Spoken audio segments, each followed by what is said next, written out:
Higher. Ew.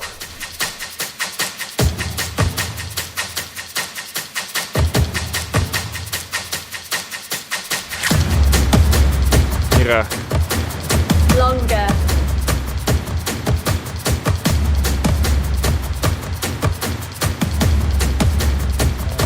Faster. Cyflymach.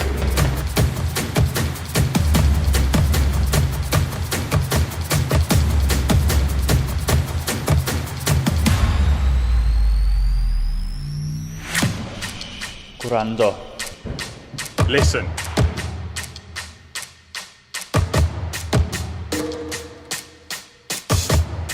Engage. Cysylltu.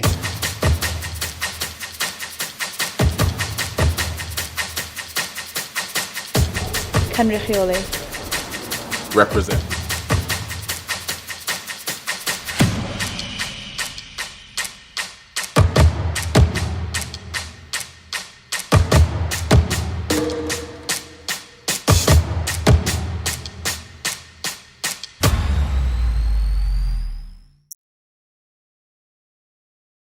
Welcome to the In Conversation series, where we're catching up with our 2020 National Award winners, finding a little bit about their background and just about what they've been up to over the last 9-10 months and some of the challenges that they've faced. I'm delighted to be joined by two titans of the sport that have been instrumental in bringing athletics back, specifically to young people and across the board.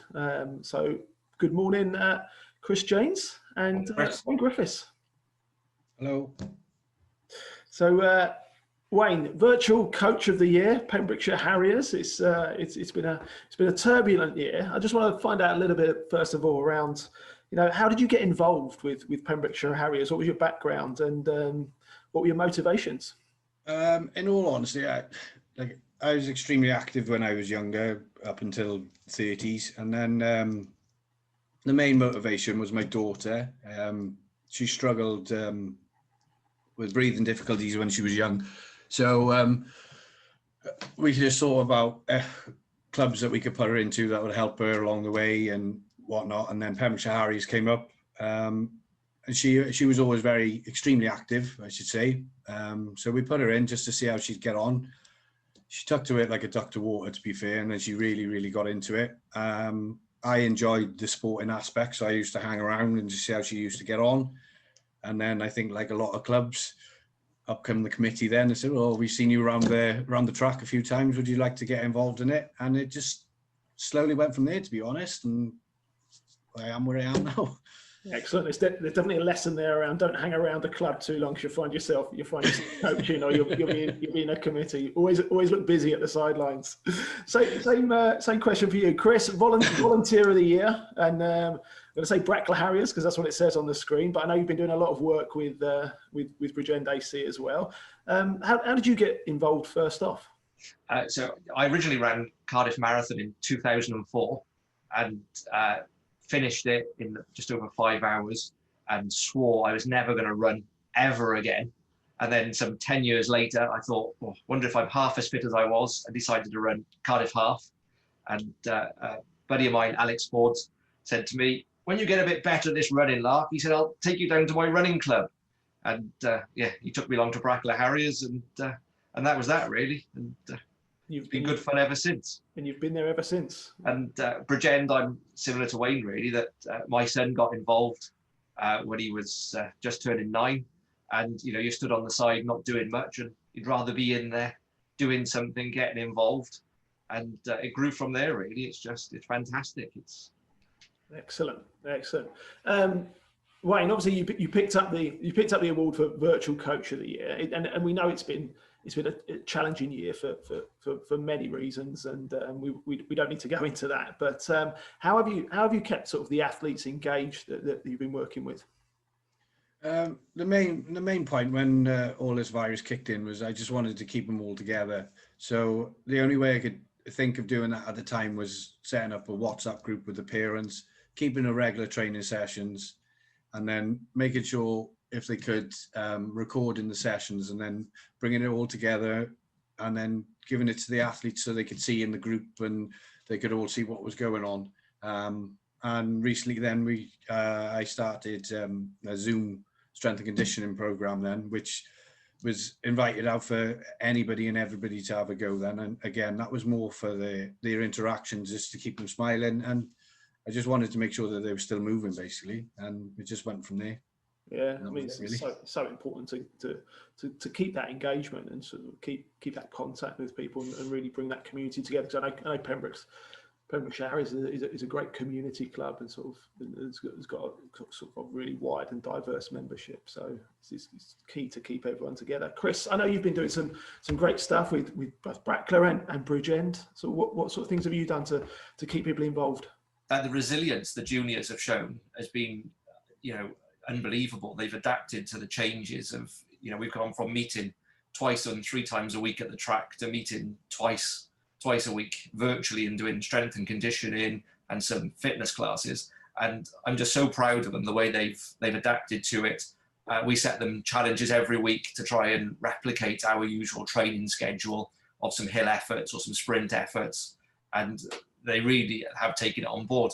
And Brackler Harriers, we're fortunate that we've got some clever members and have taken on doing some strength and conditioning for everybody, and they've all adapted to that and taken it on board, and it's really working well. It's been a strange year in that respect. I think if you think of what we've been through, we've sort of been through the initial lockdown and a little bit of novelty, and that kicked things off virtually. And then things opened up a little bit. Then we had the travel restrictions, we had the fire break. Is there anything you've tried to keep consistent through stuff that you've done with Brackler and Bridgend that's tried to keep people engaged further? I think training is key to it, because of course I think athletics and running is a big part of all our lives. And Brackler Harriers, we are almost one big family, and it's that routine of knowing that others are going out on a Tuesday just like you are and doing your effort session, and going out on a Thursday and doing a longer endurance run, and knowing that others are doing exactly the same. I think it brings it together. And traditionally at Brackler on a Thursday, we all stay behind afterwards and have a beer or two. And so we've now sat there virtually on a Thursday at 8 o'clock. We all get together and have beer o'clock, and everyone comes along with their teas and coffees and beer, and it's continuity is key. Excellent, and I think that's key to try and stay positive throughout all of this and have that outlook. I think as it brings me on to sort of my next thought is around, as coaches and volunteers, we're always putting so much energy into looking after others. So what sort of things have you guys been doing to sort of keep yourself sort of up to speed, to keep that enthusiasm high, and look after yourselves, really? Wayne, do you want to kick us off? In terms of the lockdown and everything, being a key worker, not really a lot changed in my day-to-day sort of thing, apart from not being able to meet at the track. I was still up early, still going to work. But I did start focusing on training again myself properly. I have to give a big shout out to Finn on this. He's quite a big inspirational person. Don't encourage him. Yeah. So I started training at home again, then CrossFit and all, and challenged myself. And the same thing happens as it always does. I remember that I got old and it started to hurt again, and I got injured. But up until recently, and having an active family as well. I've got 3 kids. My daughter's still very much in the mix with Pembrokeshire Harriers. She's doing incredibly well with race walking now. Having 3 kids is busy enough as it is, as most people would know, I think, being a parent. But yeah, just you've got to just learn to adapt, and you've just got to try new things and challenge yourself in different ways to keep moving. Otherwise, you'll just end up sitting still, I think. Like I said, the checkbook came out then, and the new rowing machines came out, and the running machines came out, and that's the only way you can sort of learn to adapt to it, I think. But there has been some good to come out of it, because you've got to look differently into things. If you can't take things for granted, sort of thing. Absolutely. What about you, Chris? What have you been up to? I'm similar to Wayne, really. I threw myself into training. When you can't get down the track and work with the juniors, you sort of refocus on yourself a little bit and reset up a training schedule. I've got to be honest, at Bridgend, we're very lucky. We've got Mike Guest, has just come back from New Zealand and got involved. And he's inspirational to work from, and some of the training plans he comes up with, you just look through and you just think this is brilliant. And the videos that Welsh Athletics have loaded up to the YouTube channel are well worth everybody watching, because there's something you've got to learn on every single one of them. No matter what level and ability you are, it's just, though some of Finn's are a bit dubious with his backgrounds, but most of them are good. We are having a whip round for Finn to get that wallpaper changed, but that's coming over the next couple of months, I promise you. I think it's something you touched on there, Chris, around coaches. We're always learning and developing. What would you say you've learned most over the last sort of 9-10 months since sort of lockdown began? The resilience of the juniors, it's absolutely unbelievable. They turn up, whether or not it's physically at the track for a session when we're able to meet, or if it's, via Zoom, if we're not able to meet physically, they turn up, they show up, and they give it their all. And, I think we need them as much as they need us, and I always say I'm proud to be part of their team, because it is, Bridgend Athletics, they are the team, and we just rock up and just, assist them and give them the tools to develop more. It's just, they're amazing. Excellent. What about you, Wayne? Have you learned anything over the last 9-10 months? Any new tips and tricks you can share? Yeah, to be fair, Chris pretty much just stole everything that I had in my head. So I'm kind of sort of stuck here now. Yeah, I have to agree with what Chris said. Like I said, I think as adults we can take the juniors especially for granted, and we don't realise how things affect them, but they are extremely resilient. They said every Tuesday, every Thursday without fail, the kids will still be training. And you've got to take a lot from that, because how many times as an adult have you thought, oh, this is just too much now, and you just want to sit on the sofa and just sort of stay there for a while. And you've got these kids that are turning up week in, week out, whether it's on the track or virtually, and they're pushing you just as much as you're pushing them. And in all fairness, I wouldn't be the coach that I am today without the group that I coach every week, and I wouldn't. There's no way. And I think as a coach, you have to recognise that without these kids, you wouldn't be able to do what you're doing. So I have to thank the kids for keeping me going, to be fair, because they keep me on my toes all the time. I was going to ask you that. Do you think that's been a sort of a bit of a constant for you, and sort of just some that regularity, knowing that there's people that are going to be there, they're going to be relying on you. I suppose it's very similar role to if you were physically down the track coaching around this virtual space now. Do you think it's helped having that almost that structure and that consistency there for you? Yeah, definitely. Like I said, being a key worker as well, I've had that consistency again, up going to work every day, coming home, seeing my children every day. But having that consistency of parents wanting the sessions for their kids, and then the kids turning up, it's been really good for me mentally as well, because if you didn't have that, you would sort of fall back into a state where you just might not want to do anything. So I have to thank the athletes there for turning up week in, week out, wanting to do new things, asking for sessions every week, trying to try new ways of adapting themselves. So I've got to give a big shout out for the athletes, because to be honest, they've helped me just as much as I've helped them. If anything, I think they've helped me more, to be fair. So it's really, really great to hear. Chris, obviously, chair of Brackler Harriers. I was going to ask you just around how have you found it sort of trying to motivate the rest of the volunteers, the rest of the committee? Has everyone been on board, and how have you created that they're atmosphere? Fantastic committee at Brackler. Everyone does their bit, and as a club, everybody does something. It's not, albeit there is a committee there, I think every member works to make the club what it is, and I think it's it is just one big family. It is just fantastic.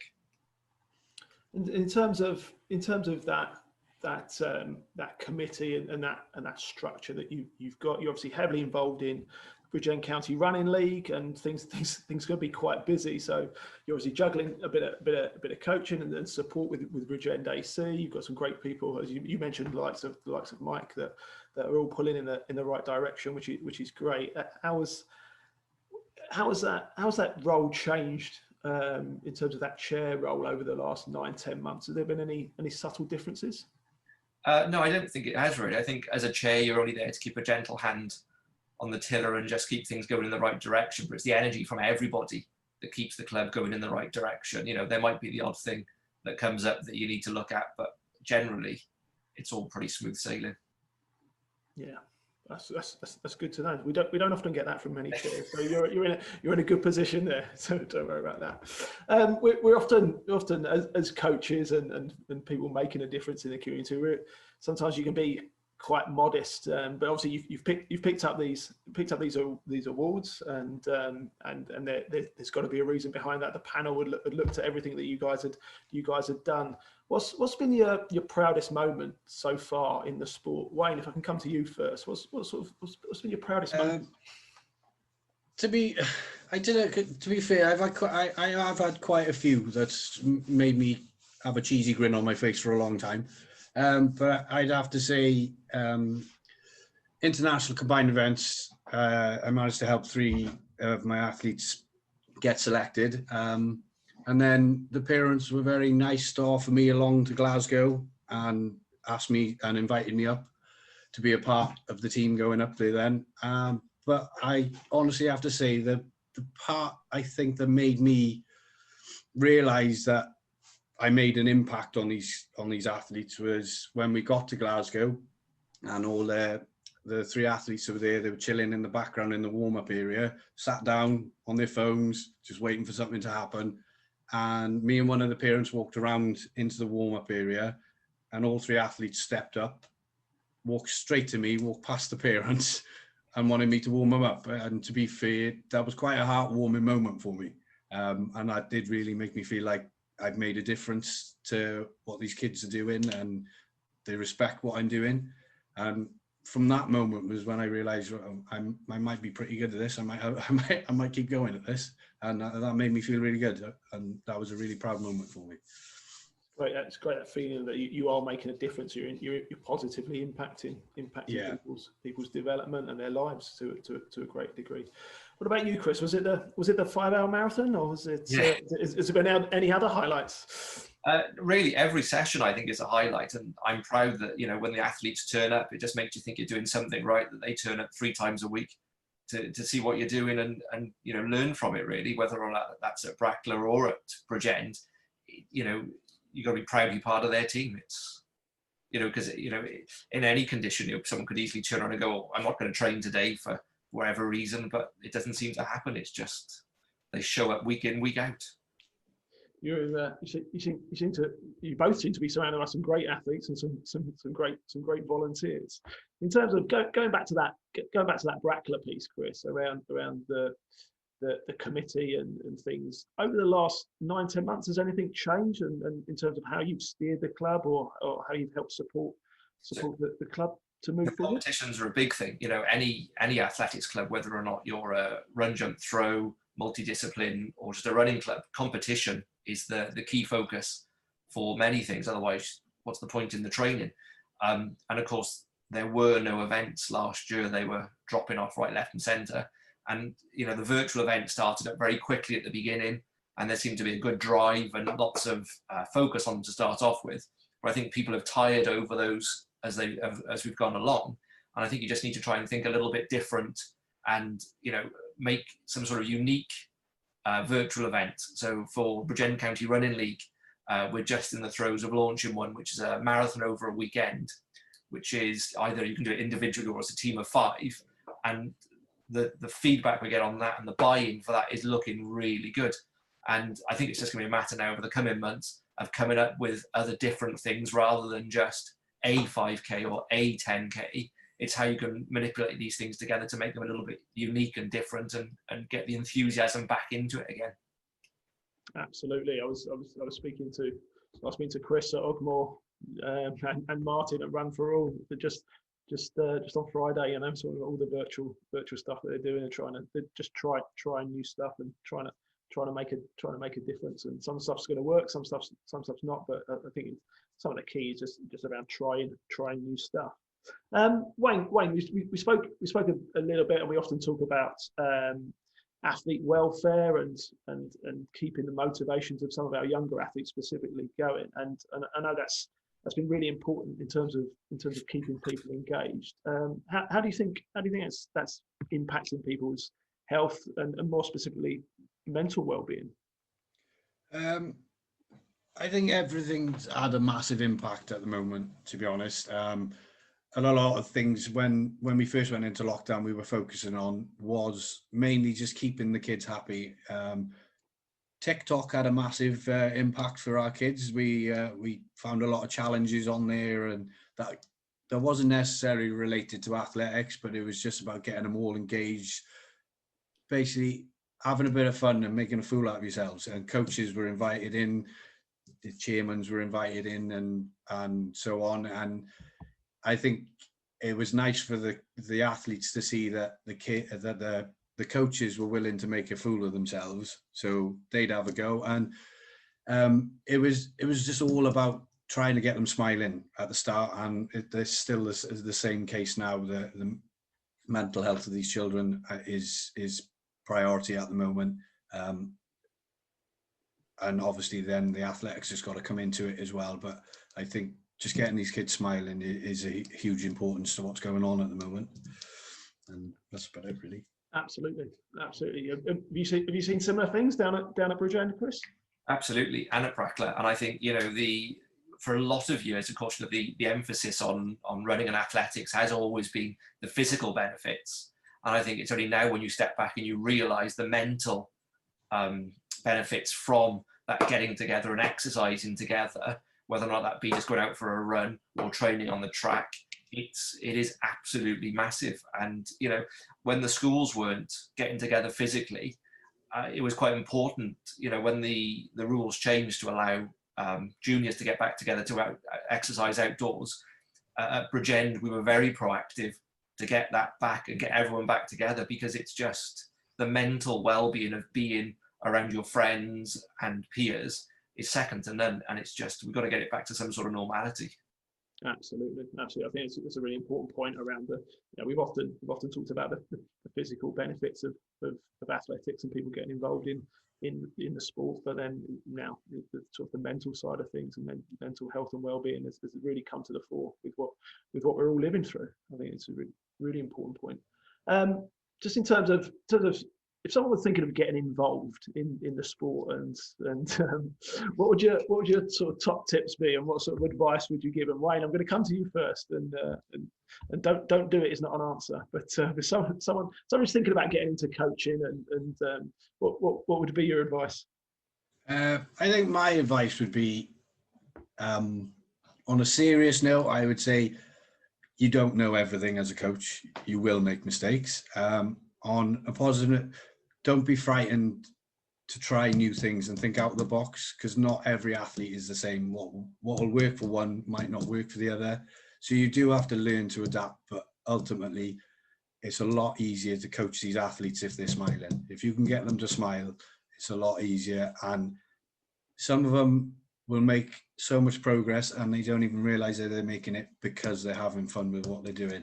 So a lot, even with the older athletes I got now that take the sport extremely seriously, spend 95% of their time looking at power of 10. I still try to bring the element in, right, come on, let's have a bit of fun and games. Let's try and get everybody smiling and make a small competition out of nothing to get everybody going. And the coaching side of it then just comes so much easier. And for me personally, becoming a coach has made me a better person. It's made me look at people differently. It's so much to it. It's great to hear. It's great to hear. What about you, Chris? Someone's thinking about getting involved. What do you say? Absolutely, give it a try. Just come onto the track. We've got parents at the moment who are just starting to start their coaching journey, and it starts by standing on the side of the track and just giving words of encouragement as they go around. You don't need to have any technical know-how. You don't need a lot. What you do need is the right attitude. You need a smile on your face. Kids generally mirror whatever you put out. So if you walk onto the track and you're bouncing around and you're happy and you're energetic, that is, they bounce that back at you and they do the same. And that's all you need from your coaches, really, is just some energy and, enthusiasm. it is a great point, isn't it? That sort of the energy and enthusiasm that you can gain just from being around the right people and having that outlook. Who inspires you? Is there anyone you've been inspired by? In all honesty, there's been quite a few. My daughter has got to take a lot of credit for this. As I said, she struggled when she was younger with activities due to breathing difficulties, and she just kept going constantly without fail, and it was always with a smile on her face. Yes, we did have a few tears from time to time, but she just kept on bouncing back relentlessly. But then I've had the luck of working with quite a lot of top class coaches as well. Pete Freeman, he's been bouncing around for 30 plus years down in Pembrokeshire Harriers, and the respect that the athletes and coaches have got for him is immense. Recently, I've started picking the brains of Finn from Welsh Athletics as well. He's been incredibly good to me. But most of all, the athletes I coach, going back to what Chris was saying, like I said, they're extremely resilient. They turn up week in, week out, no matter what you throw at them, no matter what the weather throws at them. And regardless, without fail, 99% of them will rock up on that track, smile on their face, and just get to it, and they just keep you going. So there's quite a few people to look at. Amazing. What about you, Chris? Similar story, I'm guessing. Yeah, we're lucky at Bridgend. I'm surrounded by a team of wonderful coaches. Mary turns up week in, week out. She's a frontline worker, but leaves that behind when she turns up at the track, and the focus is the kids. And she's unbelievable that, every week we got all these kids come in. She knows the name of every single one of them from their first session onwards. I'm there like 4 months in going, your name is again, tell me your name again. Whereas Mary just picks it up. Julia is fantastic at the track. She just inspires people to do stuff. And Mike Guest has come back to us, and that's just brilliant. And he's going to be one to learn from. Absolutely, you must have thought the gods were shining on you when Mike rocked back in. Someone of his knowledge and background, and must be like a sponge around him. Well, yes. Well, it was funny really because we bumped into Mike down at the Throws and Jumps development day that Finn put on in Cardiff, and I saw Mike there wandering around, and I got chatting to him. And this is before he started coaching with us. And he was like, "Oh yeah, no, I've just moved back from New Zealand. I live in Bridgend." And I was like, "Wait, fantastic! We're looking for a coach in Bridgend. Come down and see us." And at that point, knew nothing about him or his background or anything else. And then, as you get to know him and you realize how far he's been and what he knows, and how simply he delivers the plan. It's easy. There's nothing complicated about it. It's just, it makes a new coach, because I am a new coach to it all. It makes you realize actually you can do it all in small steps, and it comes quite easily. Absolutely. As we look forward, hopefully, the vaccine's out. We'll start making our way out of this. What are you looking forward to in 2021 and beyond? Wayne, if I can come to you first. To be honest, just getting these kids back on the track with no fear, excitement, smiles on their faces again, and then later down the line, then looking at the competitions and just getting everybody back to normal. That's my main priority, and making sure that everybody who started with me comes back, and I'll be happy. And of course, you Zoom call this afternoon. Yeah. The prep starts for that now. What about you, Chris? As we look forward to 2021 and beyond? I'm quite keen to see the athletes get back to competition. It's the key reason why we all train. Yes, it's fun. Yes, there's mental and physical well-being from it. But, the end game is how good you are at competition, and enjoying yourself at competition. I love cross-country. Cross-country is my event. And, I'd love the kids to get out there and do some cross-country events. We ran some cross-country events with Bridgend and Pontyclean over the last couple of months when conditions allowed. And their smiles on their faces as they were doing it was just fantastic. And it makes it all worthwhile. And that's what we want back, is that the smiles, the enjoyment, the laughter, the interaction with the other clubs.